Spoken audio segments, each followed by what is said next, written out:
Roll, please.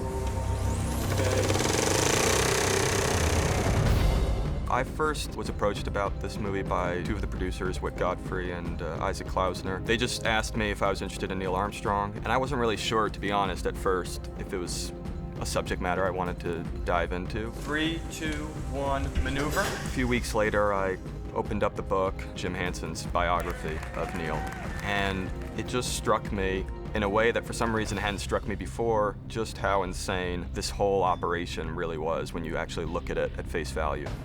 I just became fascinated by where did the willpower to will that into existence come from, and how did it actually become a reality. So I started diving in. I brought on Josh Singer to write the script. I really was quite taken with all the things I hadn't known about Neil. I didn't know anything about his work on Gemini. I didn't even know he flew X-15s, which are, the coolest flying machine we've ever built. Almost no one knows that he lost a 2-year-old daughter. We had a swing like that. Yeah, Karen loved it. That's your daughter. I talked to Ryan before we even started shooting La La Land. I asked him if he'd be interested in playing Neil in this film. We talked about really trying to replicate the reality of it. He kind of came at it from his own angle, which was less about the mission and more about the man. There was a duality to it that's interesting in a cinematic way. The Armstrongs experience a tragedy that's unfathomable. Neil's sort of left looking for answers that he can't really find on Earth. That, in a way, kind of became the core of the film, the very sort of inner story of this individual who struggled with tremendous loss on his way to the moon. There's a deeper need for Neil to succeed at this than just to succeed. We're full steam ahead for Apollo. You good with that? Yes, sir. It's about him as a human being and what it means to make such extraordinary strides for humankind. And it's worthwhile looking at the person who was at the center of that. Done. Very nice.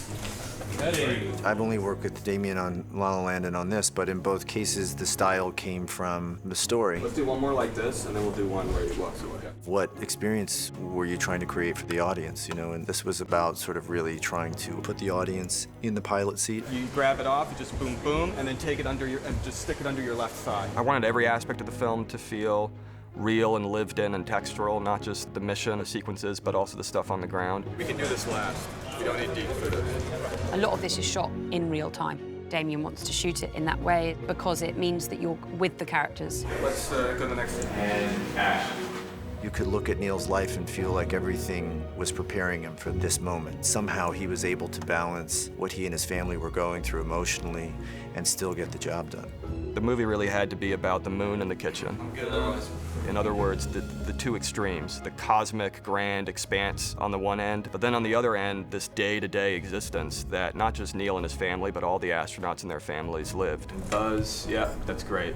Lock eyes on Ryan for a moment. I think this was a different experience for Damien and I because we felt, and rightfully so, a responsibility to accuracy and to try and honor the people who experienced it so that the audience could experience it that way as well.